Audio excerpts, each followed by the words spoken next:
A very good morning to all of you. Dear students, myself Aditya Man Sharma and I hope that you are safe and healthy.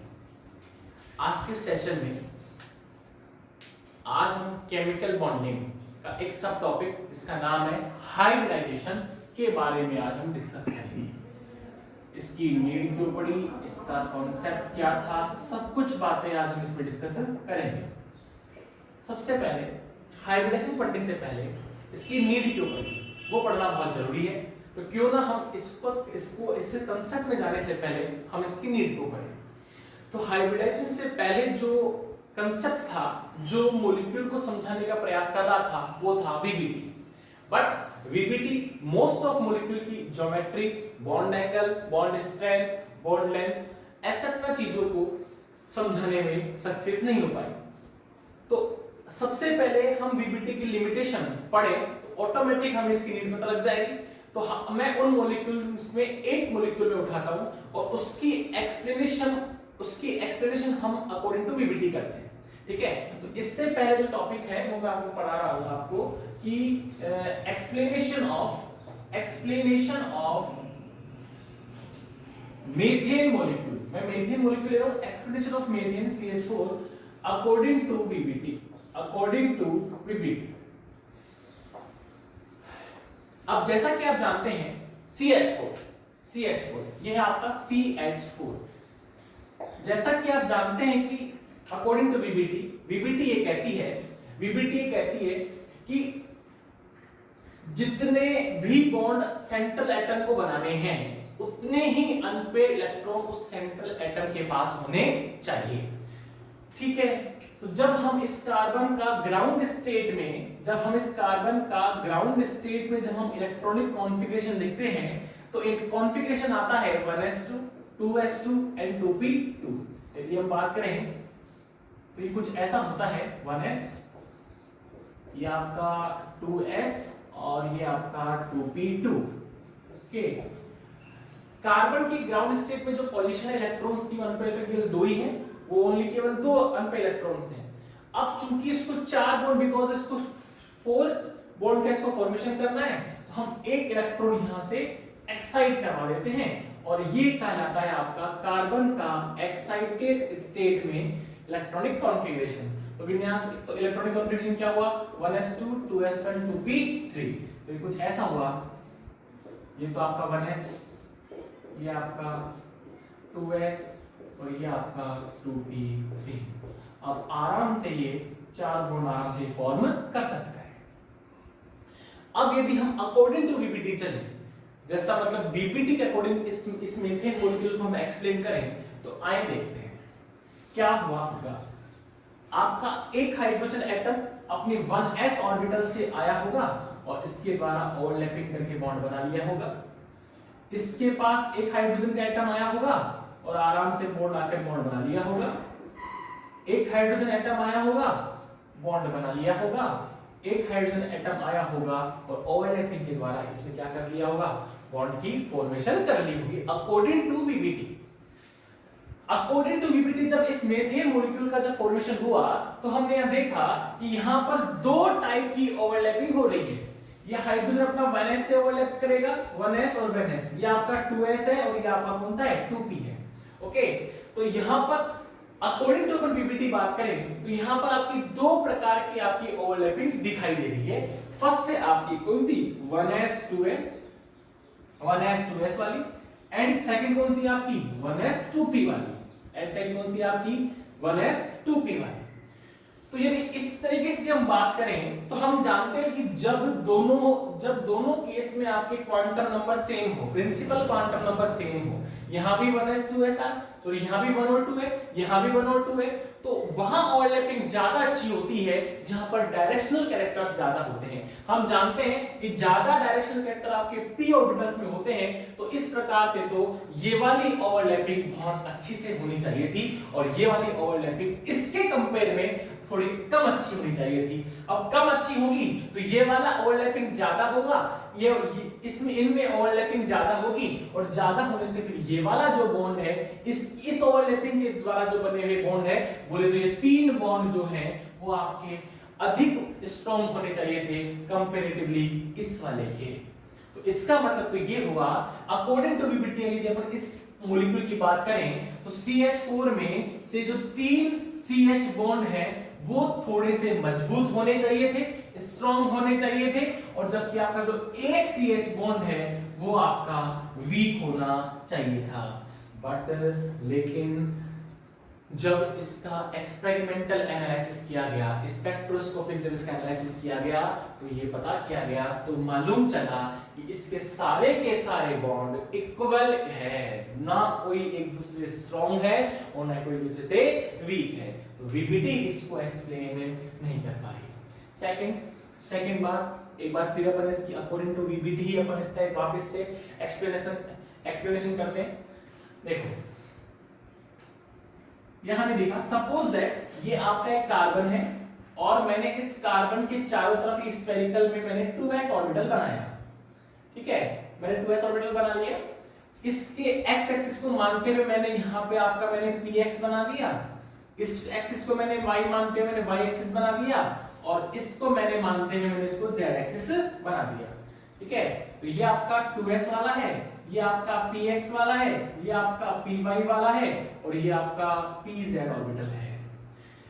Hydrogen आया, hydrogen ने सबसे पहले pz वाले से overlapping के लिए bond बना लिया, बन गया, ये आपका हाइड्रोजन है और ये आपका बॉन्ड फॉर्मेशन हो गया।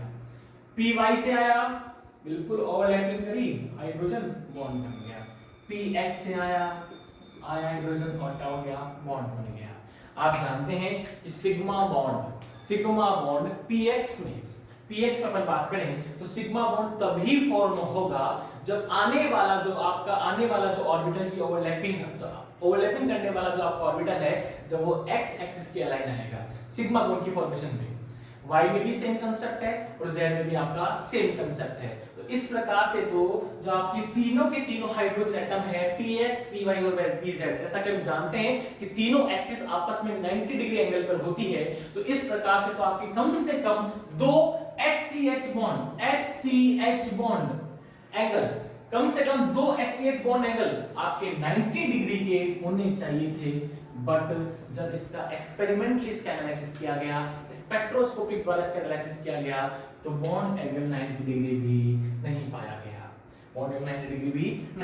गया, और इसका बॉन्ड एंगल पाया गया 109 डिग्री 28 मिनट। वीबीटी इसको भी एक्सप्लेन नहीं कर पाई।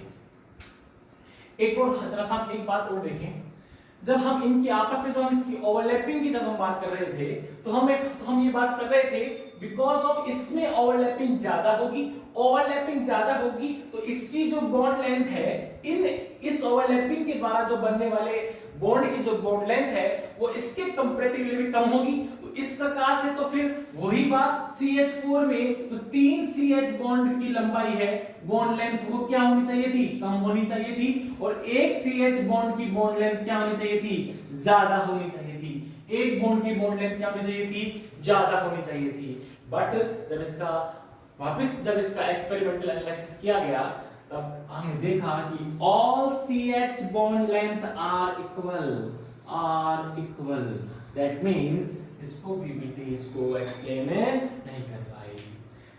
तो फिर इस चीज को समझाने के लिए, इन मॉलिक्यूल्स की स्टडी करने के लिए एक कॉन्सेप्ट आया जो बिल्कुल थ्योरेटिकल था, उसका नाम है हाइब्रिडाइजेशन। समझते हैं हाइब्रिडाइजेशन को। हाइब्रिडाइजेशन क्या कहना चाहता है, हाइब्रिडाइजेशन क्या होता है। हाइब्रिडाइजेशन एक जैसा कि मैंने बताया कि हाइब्रिडेशन आपका एक फुल और एक हाइपोथेटिकल फिनोमेना है, केवल मॉलिक्यूल्स को समझाने के लिए इसका यूज किया गया।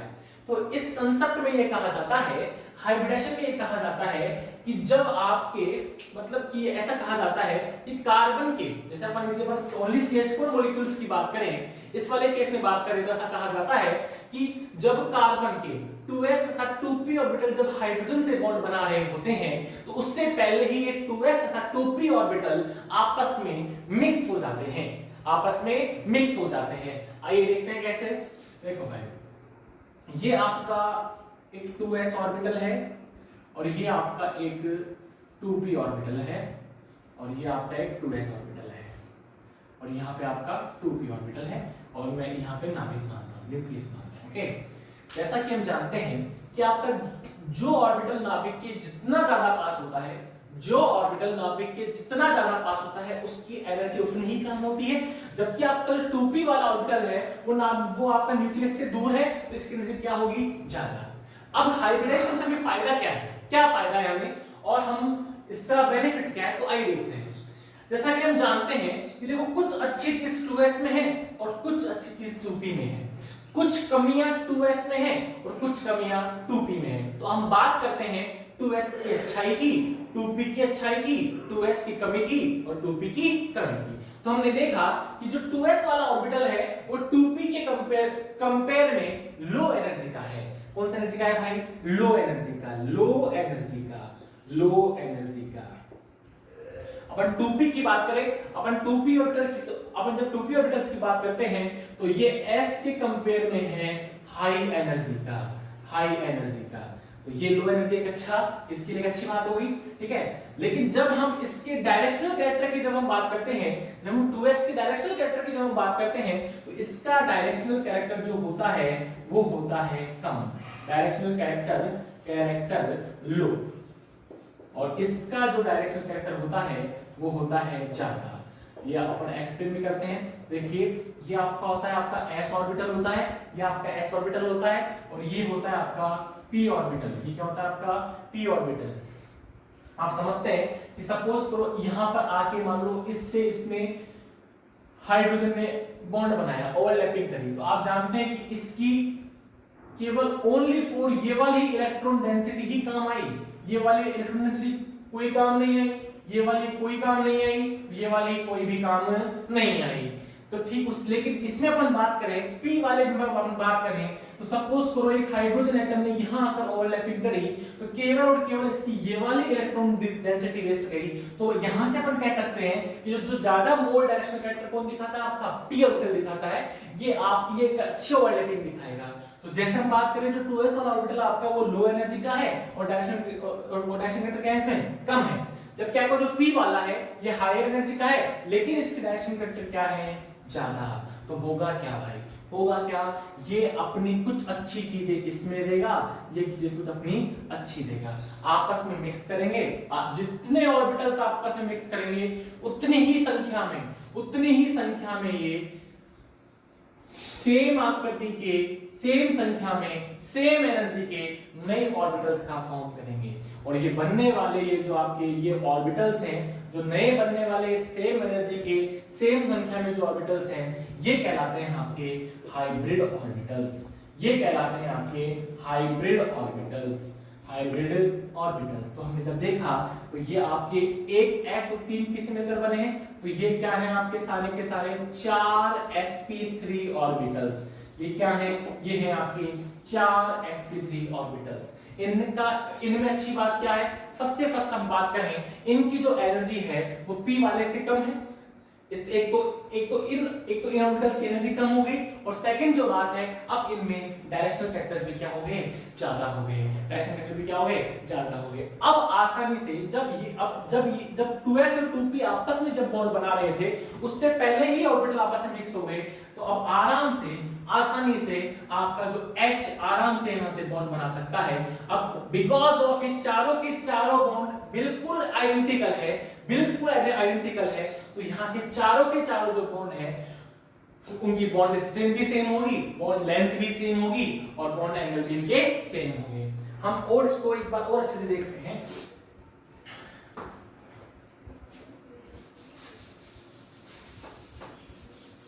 तो यदि हम इसके डेफिनेशन पे जाएं, तो यदि हम इसके डेफिनेशन की बात करें तो हमने क्या देखा कि एक ही एटम के दो ऑर्बिटल्स जिनका ऊर्जा अंतराल ज्यादा ना हो, 2s and 2p, एक ही एटम्स के दो या दो से अधिक ऑर्बिटल्स जिनके बीच में एनर्जी गैप ज्यादा ना हो, आपस में मिक्स होकर समान संख्या में, समान आकार के, समान ऊर्जा के नए ऑर्बिटल का फॉर्मेशन करते हैं। ये बनने वाले नए ऑर्बिटल्स आपके हाइब्रिड ऑर्बिटल्स कहलाते हैं और ये जो फिनोमिना है, ये जो कांसेप्ट है वो आपका हाइब्रिडाइजेशन कहलाता है। ये आपका हाइब्रिडेशन कहलाता है। यदि हम बात करें, यदि या सपोज दैट यदि फिलहाल ये इस कंडीशन में आपस में मिक्स नहीं है, तो यहाँ पर आपका हाइड्रोजन आकर जुड़ रहा था और पी वाले से हाइड्रोजन आकर जुड़ रहा था, तो हमने देखा था कि इन दोनों की ओवरलैपिंग में बहुत ज्यादा मतलब डिफरेंस आ रहा था। लेकिन जब ये आपस में मिक्स होकर जब इन्होंने sp3 ऑर्बिटल्स बना लिए और अब यहाँ पर आकर आपका हाइड्रोजन जुड़ रहा है, अब यहाँ पर आपका हाइड्रोजन जुड़ रहा है, तो इनकी ओवरलैपिंग में कोई डिफरेंस नहीं है। यानी चारों के चारों जो बॉन्ड एंगल्स हैं वो क्या होंगे, वो आपके आइडेंटिकल होंगे। हम और इस बारे में और थोड़ा सा बात करें तो हम जानते हैं कि ये आपका एक s ऑर्बिटल होता है, ये आपका एक s ऑर्बिटल है और ये है आपका एक p ऑर्बिटल। ये क्या है आपका p ऑर्बिटल, प्लस और माइनस। जैसा कि हम जानते हैं कि अकॉर्डिंग टू हाइब्रिडेशन कांसेप्ट जब ये बॉन्ड बनाएगा आने वाले एटम से, तो पहले आपस में मिक्स हो जाएगा। तो देखो क्या होगा, S कुछ कैरेक्टर्स अपने P को दे देगा और P वाला कुछ कैरेक्टर अपने S को दे देगा, P वाला कुछ कैरेक्टर अपने S को दे देगा। आप जानते हैं कि आपका जो S ऑर्बिटल होता है उसके पास तो केवल एक ही फेज होती है, या तो प्लस ले लो या फिर क्या ले लो, माइनस ले लो, ठीक है। और जब आपका P ऑर्बिटल है, आपका जो P ऑर्बिटल है ये आपका प्लस, ये आपका माइनस। तो आप जानते हैं कि जब दो फेस की ऑर्बिटल आपस में मिक्स करते हैं, तो उसे कहा जाता है कंस्ट्रक्टिव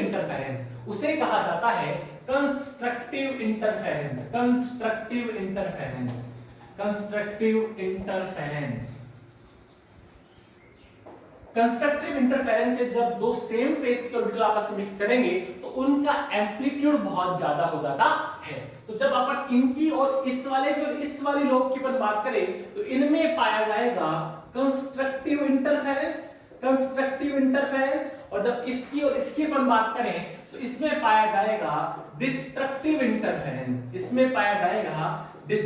इंटरफेरेंस।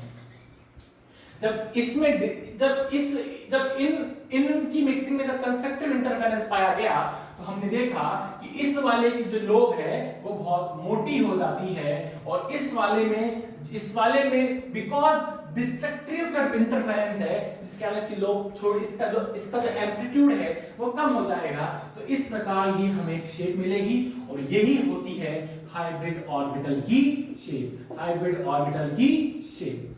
अब जैसा कि हमें दिख रहा है कि हाइब्रिड ऑर्बिटल की जब हमें शेप दिख रही है तो हमें साफ दिख रहा है कि इसकी जो मेन इलेक्ट्रॉन डेंसिटी है वो केवल एक ही तरफ है। यानी हम बात करें कि जो हाइब्रिड ऑर्बिटल्स हैं वो जिन एटॉमिक ऑर्बिटल से बने हुए हैं उनके कंपेयर में हाइब्रिड ऑर्बिटल आपका बहुत ज्यादा इलेक्ट्रॉन डेंसिटी रखता है, या बात करें इसमें बहुत ज्यादा डायरेक्शनल कैरेक्टर्स पाए जाते हैं। तो हम बात करें इस वाले में कम से कम 98% इलेक्ट्रॉन डेंसिटी पाई जाती है। तो यदि अब आपका आने वाला एटम, यदि हम CH4 मॉलिक्यूल की हम बात करें तो यदि अब आने वाला एटम जो आपका हाइड्रोजन एटम है वो इससे जाकर जब ओवरलैपिंग करेगा तो सबसे फर्स्ट बात ये होगी कि बात ये होगी कि हाइड्रोजन एटम जब इस हाइब्रिड ऑर्बिटल से जब आपका ओवरलैपिंग करेगा, बिकॉज ऑफ इसके डायरेक्शन फैक्टर भी बहुत ज्यादा है, तो ये वाला बॉन्ड क्या होगा, मजबूत होगा कंपैरेटिवली इस वाले H के जुड़ने से और इन वाले H के जुड़ने से। तो ये है आपका हाइब्रिड और हाइब्रिडेशन का कांसेप्ट। तो हम किसी डेफिनेशन हमने क्या पढ़ी, इसकी डेफिनेशन में ये पढ़ी कि जब एक ही एटम के दो ऑर्बिटल्स जिनकी ऊर्जा में अंतर ज्यादा ना हो, है ना, अंतर होना जरूरी है, अंतर ना हो, आपस में मिक्स होकर समान संख्या में समान एनर्जी के समान आकार के नए ऑर्बिटल्स का फॉर्म करते हैं और बनने वाले ये आपके जो नए ऑर्बिटल्स हैं इन्हें हाइब्रिड ऑर्बिटल्स कहा जाता है। और ये जो पूरा का पूरा फिनोमेना है इसे हाइब्रिडेशन कहा जाता है। नेक्स्ट में बात करते हैं हम, नेक्स्ट यदि हम बात करें तो वो है आपका टाइप ऑफ हाइब्रिडाइजेशन।